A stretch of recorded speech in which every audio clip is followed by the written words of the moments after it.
Mente o la vida, una aproximación a la terapia de aceptación y compromiso, de Jorge Barraca, segunda edición en la colección Crecimiento Personal Serendipity de la editorial de Clé de Roubert. Parte 2. Problemas mentales. 6. Problemas de atractivo físico.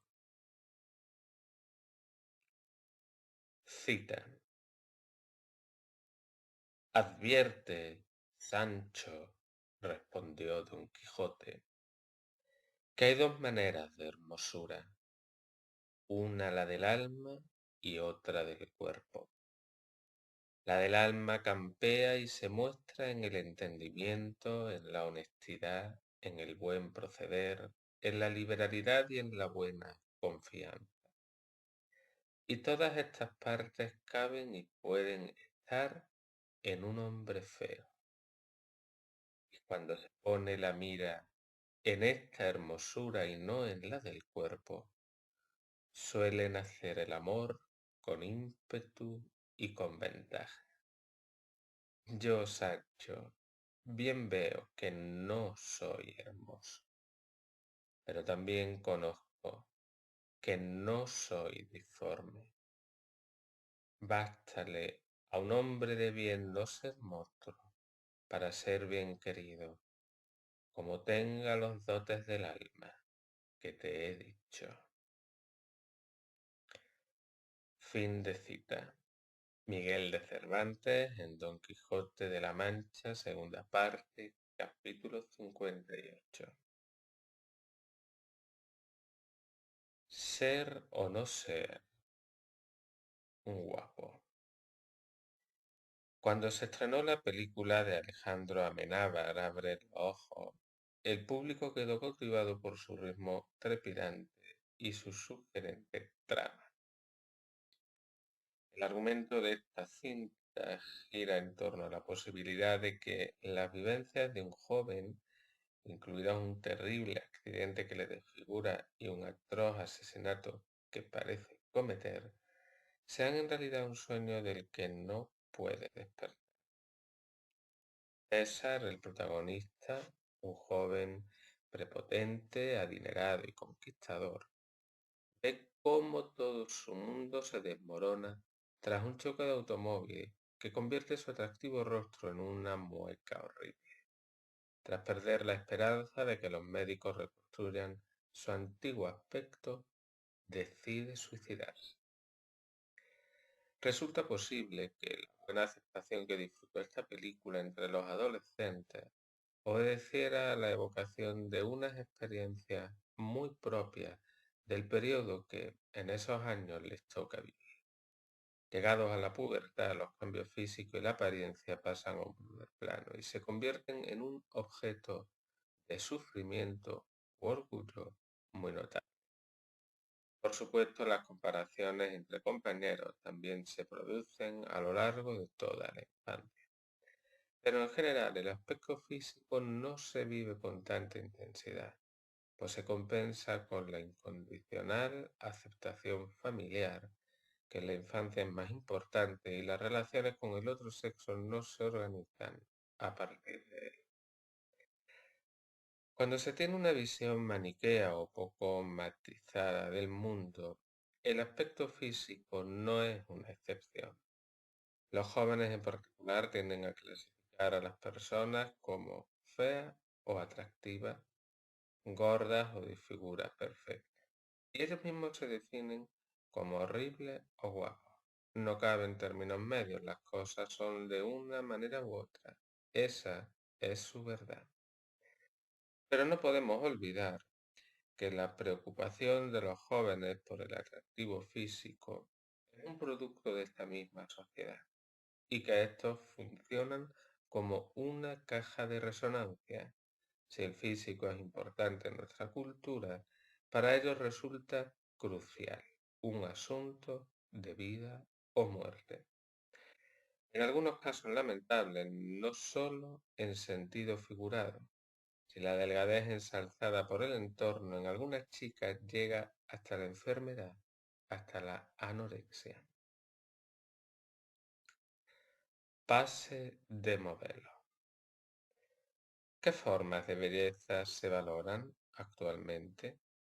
Como bien sabido, cada época sostiene unos cánones de belleza que van plasmándose en la creación artística, pintura, escultura, literatura y en general en todas las manifestaciones culturales. El cuerpo humano, sobre todo el femenino, se sitúa en el epicentro de la representación. Supone el principal referente al hablar de la belleza, el máximo exponente de lo hermoso o ideal estético. Sin necesidad de establecer recorridos históricos y sin ni siquiera remontarse muchos años atrás, pueden apreciarse cambios evidentes no solo en lo que vuelve a una persona, hombre o mujer, atractiva, sino en la importancia social de este atributo, en lo que vale alguien que se ajusta a los cánones hoy aceptados. Como el atractivo físico importa tanto, sirve a sus afortunados poseedores para ascender de inmediato de estatus social. Una mujer atractiva, cualquiera que sea su origen, puede aspirar a convertirse en un miembro de la clase más alta. Una modelo puede llegar a princesa o escoger a los hombres más ricos o notables. Debe recordarse que hace no mucho tiempo el estrato de procedencia solía enclaustrar en una posición. El atractivo por sí mismo raramente ayudaba a salir realmente de ella. Solo el dinero, la cultura o determinados trabajos servían a tal fin. Es bien cierto que ahora alguien muy atractivo por el simple hecho de serlo puede ganar dinero. Se abren sus posibilidades para encontrar trabajo, no solo como modelo, también en cualquier actividad que implique el contacto con la gente. La psicología social ha revelado que en general las personas atractivas son percibidas como más cálidas, simpáticas e inteligentes. Además consiguen más citas y tienen más amigos. Otro fenómeno característico estriba en que esta relevancia del atractivo incluye en nuestros días igualmente a los hombres. Los modelos, como las modelos, son conocidos y celebrados. Hay concursos de Mister y algunos se convierten en actores o presentadores únicamente por su apariencia. La publicidad se ha hecho eco de este fenómeno y no deja pasar ocasión para lucir hombres esculturales de rostros perfectos. Así pues, también los varones viven con intensidad la presión social por el atractivo. Subrayaré por último que en esta cultura del cuerpo se coloca en primer lugar el aspecto juvenil. Lo joven es hermoso, lo maduro el deterioro de esa hermosura. Por tanto, nadie mayor puede aspirar a ser valorado en tanto en cuanto no retenga los atributos de la juventud. Parece que las ganancias también en lo físico que se obtienen con la madurez ya no son apreciadas. La patología del atractivo físico. Algunas personas especialmente sensibles, frágiles o vulnerables se convierten en víctimas de las patologías del atractivo físico. Por desgracia, estas enfermedades son singularmente virulentas, requieren una atención muy especializada y su recuperación es lenta. En consecuencia, suelen prolongarse más allá de los años de la adolescencia.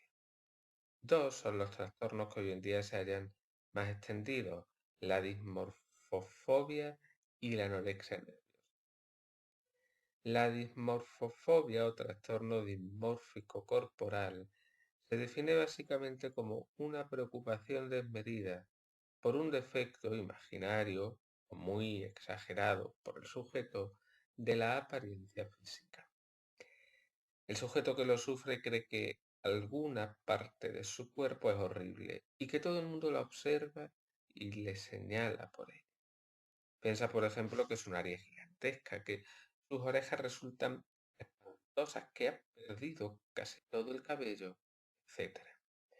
No obstante, en realidad la gente no aprecia tales defectos o no les da importancia.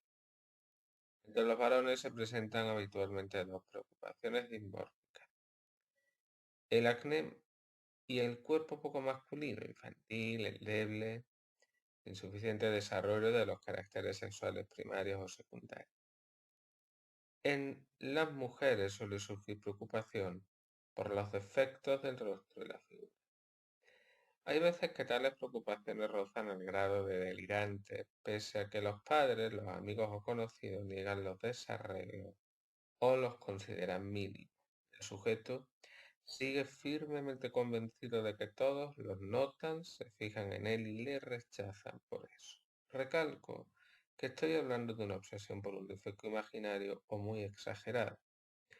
Si existe realmente otras personas lo distinguen con claridad, no se trata propiamente de dismorfofobia. La anorexia nerviosa es hoy en día un trastorno mucho más conocido. Su permanente aparición en los medios de comunicación lo ha popularizado y quizás hasta lo ha puesto de moda, una moda peligrosa, sin. En rigor, las características esenciales de la anorexia consisten en el rechazo a mantener un peso corporal mínimo normal, en un miedo intenso a ganar peso y en una alteración significativa de la percepción de la forma o tamaño del cuerpo. Además, casi todas las mujeres afectadas por este trastorno, el 90%, para ser más precisos, sufren amenorrea. Cuando se analizan las características de los sujetos dismórficos o anoréxicos, se encuentra con frecuencia una personalidad débil, muy sensible y preocupada por la opinión de los demás, a veces obsesiva, lo que induce a darle muchas vueltas a las cosas, y también un escaso desarrollo de las habilidades sociales, lo que les lleva a sentirse mal entre la gente. Normalmente se encuentran incómodos con personas que no sean muy familiares. Son en definitiva los más desarmados frente a la preocupación por el cuerpo que inunda nuestra sociedad. Autoamor ciego. Naturalmente, cuando nos encontramos con personas que padecen alguno de los dos problemas que se acaban de describir, dismorfofobia o anorexia, la principal recomendación es ponerse en manos de un profesional de la salud, un psicólogo o un psiquiatra especialista en estos problemas. Pero afortunadamente casos así de graves no son tan frecuentes. La mayoría de las personas, y sobre todo de los adolescentes angustiadas por su aspecto, no llega a un desajuste de tal calado. No tienen ideas delirantes o conductas tan extremas como dejar de comer. En los casos no patológicos, cuando la persona se muestra descontenta con su cuerpo, con su rostro, con su estatura, etc., lo primero que se debe sopesar es si tales preocupaciones representan algo temporal o por el contrario continúan invariables a lo largo de meses y años.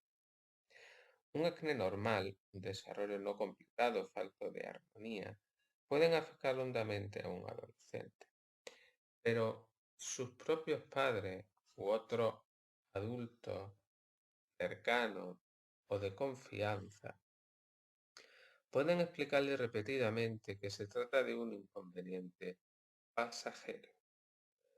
Mirarlos con naturalidad y explicar que en su día ellos también les amargaron puede servir para esperanzar al joven. Por supuesto, ser comprensivo no entra ni a caer en la indiferencia ni en una innecesaria resignación. Recordaré que si es factible cambiar las circunstancias externas, no hay por qué dejar de hacerlo. Así se deben aplicar todos los remedios al alcance para solucionar estos problemas. Para empezar, acudir al dermatólogo o al pediatra. También hay que animarle y ayudarle a seguir con los tratamientos farmacológicos y con las recomendaciones médicas. Pero más importante que todo esto es no caer en la restricción de actividad.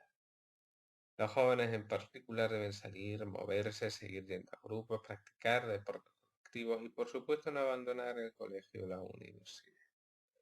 Precisamente el contacto con otros jóvenes se convertirá en la principal vía para que se relativice la cuestión, mientras el aislamiento hace más probable un pensamiento rumiante cada vez más pesimista y desesperado.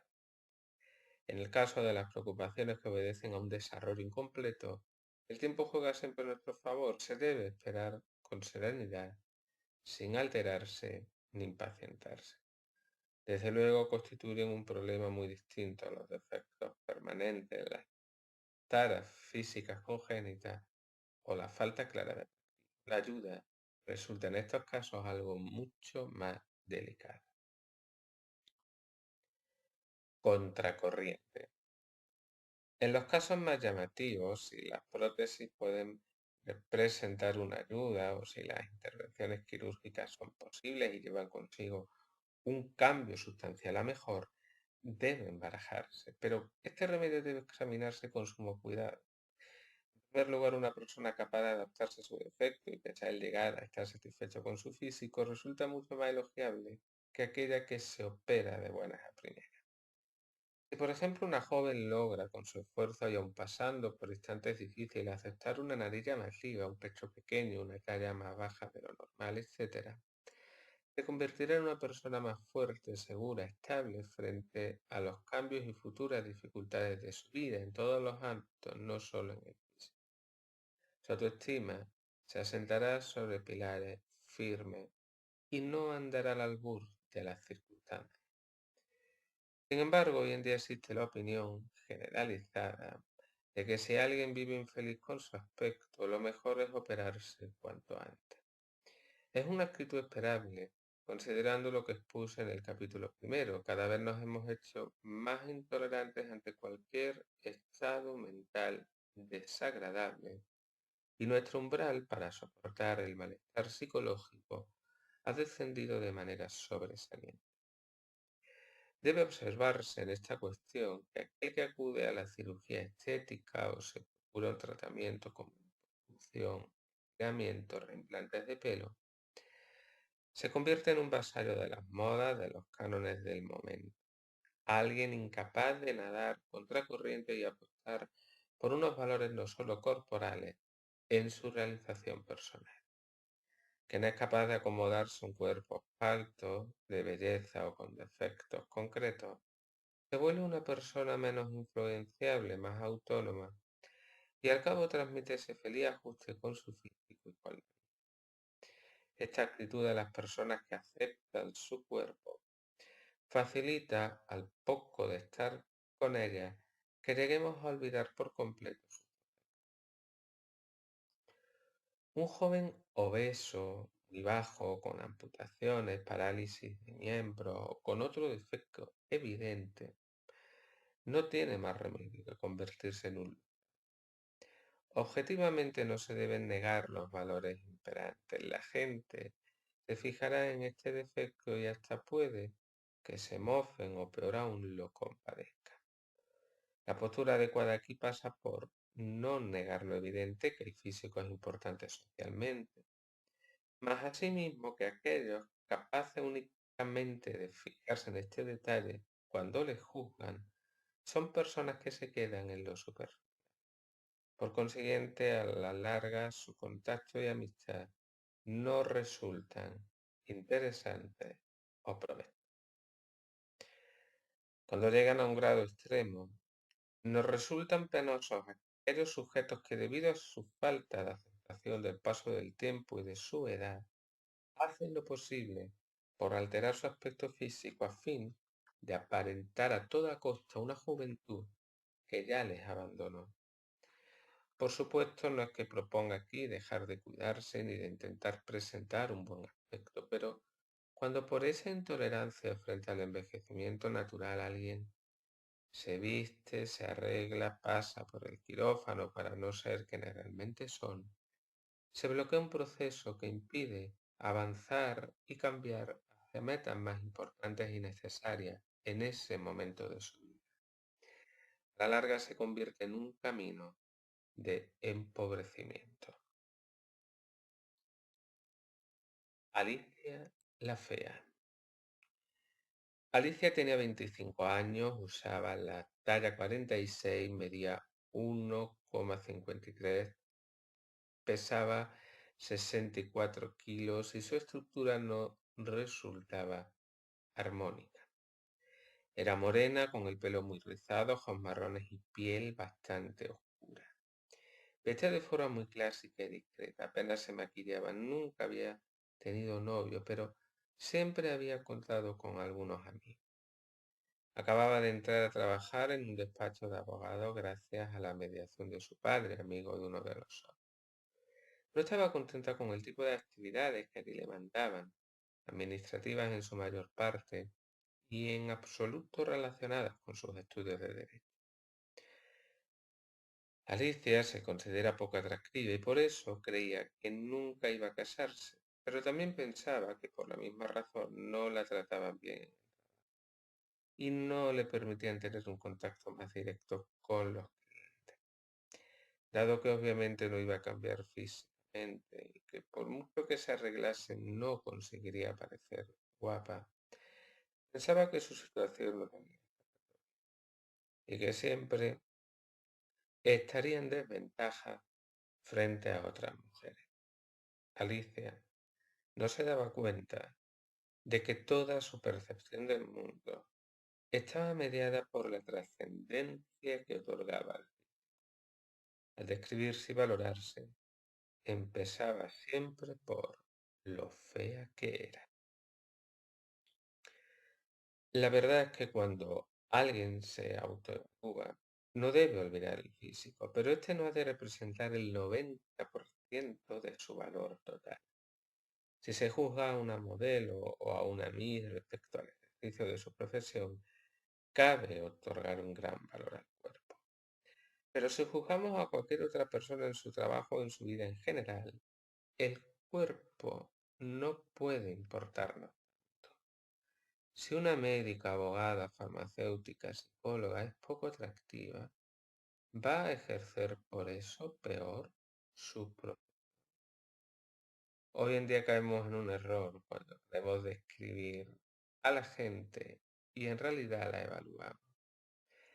La descripción tiene que ver con las cualidades primarias de un objeto, la evaluación con las secundarias. Las primeras son propiedades objetivas, independientes de nosotros. Las segundas son subjetivas.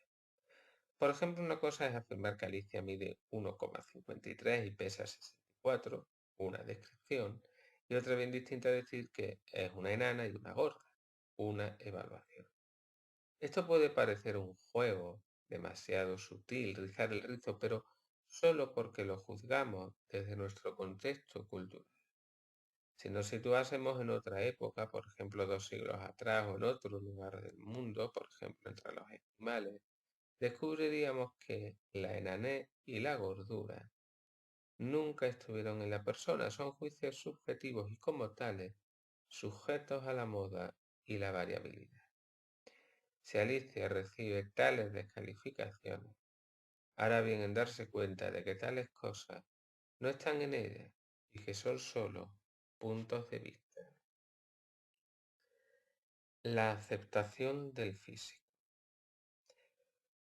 Por muy mojigato que hoy en día pueda parecer, cualquier persona, bien falta de atractivo o al contrario bella, debe asentar su propia valía en cualidades de mayor enjundia, como su calidad humana, su interés por las cosas, su educación, su aprecio por los demás, su valentía, su falta de hipocresía, su integridad, su capacidad para formalizar amistades, su deseo de ganar cultura, su buena disposición hacia todo el mundo y, por supuesto, su eficacia profesional. Mencionar tales valores y contraponerlos al físico suena atópico y ciertamente no llegará a consolar a corto plazo a alguien como Alicia. No obstante, a la larga representan un camino de aceptación que se impondrá en el transcurso. Ningún adolescente que se juzgue feo se va a consolar así. Sufrir por el físico es normal en ciertas épocas, pero también es algo que debe dejarse atrás. De lo contrario, indica una continua pervivencia de lo infantil en nuestra vida. Al cabo, las cualidades del carácter y el atender a ellas resultan mucho más deseables y elogiables que las del atractivo físico. Pues mientras estas vienen dadas, aquellas son siempre una conquista personal jalonada de dificultades. La aceptación, como expliqué en el capítulo anterior, no tiene por qué facilitar el que una persona se acuerde menos de sus defectos físicos, que no le atormenten, pero sí favorece que tome las cosas como son. En consecuencia, no se cortará caminos por ello, no dejará de salir ni de viajar, no dejará de intentar hacer amistades, no dejará de luchar por un puesto laboral determinado y por supuesto no abandonará la búsqueda de una pareja si se encuentra. Cuando recuerde sus problemas físicos, no tratará de negarlos o minimizarlos. Tampoco procurará distraerse para no pensar en ellos. Además le provocan dolores físicos que no se alivian enteramente con analgésicos, vivirá estos tal cual son, sin que su capacidad verbal los magnifique o los eternice. Esto es, los sufrirá mientras le duelan, pero no antes ni después, y no adoptará un papel de víctima frente a los demás. Cuando Alicia decidió poner las cosas en su sitio, comenzó por situar a un lado su malestar por el hecho de no tener un cuerpo atractivo. No se olvidaba de él, pero se comprometió a no tenerlo en cuenta cuando en la oficina se sintiese vejada. Como una buena estrategia en estas circunstancias, el ataque pasó directamente a exigir más responsabilidades y un cambio en las tareas que tenía asignadas. Era consciente de que esto ponía en peligro su puesto de trabajo, pero concluyó que si lo perdía no dejaría atrás nada especialmente valioso. Alicia seguía captando la mirada evaluativa de los compañeros y de los clientes del despacho. Y pese a ella continuó con su labor, procurando no alterarse.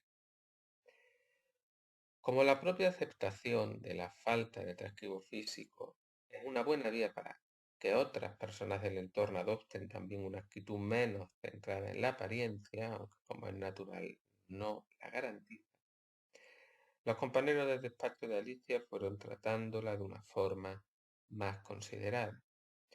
No dejaban de pensar que fuera fea, pero simultáneamente apreciaron su capacidad de resolución. Los jefes que hasta entonces la habían tenido por una persona demasiado mojigata y acomplejada, valoraron su cambio de actitud. Había resuelto una situación así de difícil, probablemente sería capaz de salir bien parada en otras semejantes.